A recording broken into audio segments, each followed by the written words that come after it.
ஒரு காலத்தில் எல்டோரியா என்ற மாயாஜால உலகில் ஐடன் என்ற சிறுவன் வாழ்ந்து வந்தான். ஐடன் ஒரு அசாதாரண விதியை கொண்ட ஒரு சாதாரண பையன், அவருக்கு தெரியாமல்.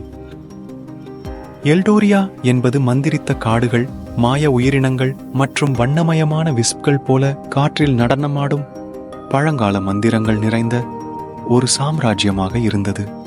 ஒரு நாள் ஐடன் தனது கிராமத்தின் புறநகர் பகுதியில் ஆய்வு செய்து கொண்டிருந்த போது ஒரு பழங்கால ஓக் மரத்தின் வேர்களுக்குள் மறைந்திருந்த புராதன தூசி நிறைந்த டோம் மீது தடுமாறினார்.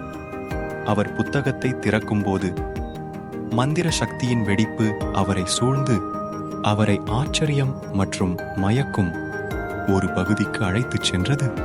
இந்த மாயாஜால உலகில் அவர் தனித்துவமான சக்திகளை கொண்டிருப்பதை ஐடன் கண்டுபிடித்தார்.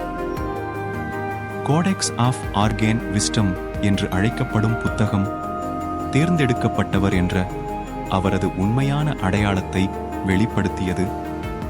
நிலத்தை நுகரும் அச்சுறுத்தலான இருளை கடப்பதன் மூலம் எல்டோரியாவுக்கு சமநிலையை கொண்டுவர விதிக்கப்பட்டது. எலாரா என்ற புத்திசாலித்தனமான வயதான மந்திரவாதியின் வழிகாட்டுதலால் ஐடன் தனது மாயாஜால திறன்களை திறக்க மற்றும் அவரது பயணத்தில் அவருக்கு உதவ கூட்டாளிகளை சேகரிக்க ஒரு தேடலை தொடங்கினார்.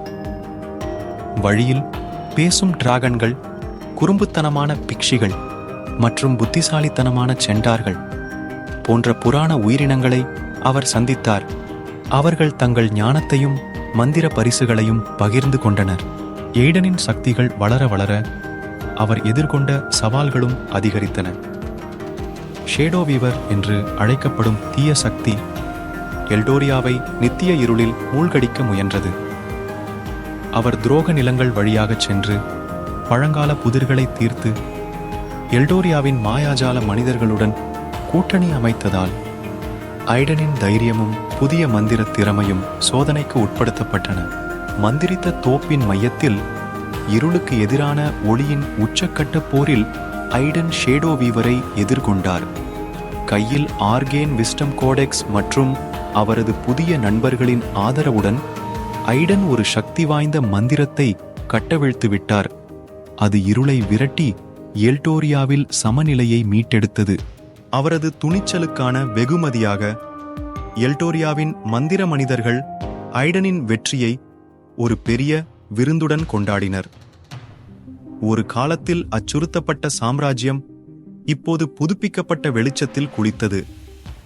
மேலும் ஐடன் ஆரம்பத்தில் ஒரு சாதாரண கிராமத்தைச் சேர்ந்த சிறுவனாக இருந்த போதிலும் எல்டோரியாவின் மாயாஜால உலகில் ஒரு புகழ்பெற்ற ஹீரோவாக மாறினார். அவரது தேடுதல் முடிந்ததும் ஐடன் தனது மாயாஜால நண்பர்களிடம் விடை பெற்றார். எல்டோரியாவின் மாயாஜாலம் எப்போதும் அவருக்கு ஒரு பகுதியாக இருக்கும் என்ற அறிவுடன் தனது சொந்த உலகத்திற்கு திரும்பினார்.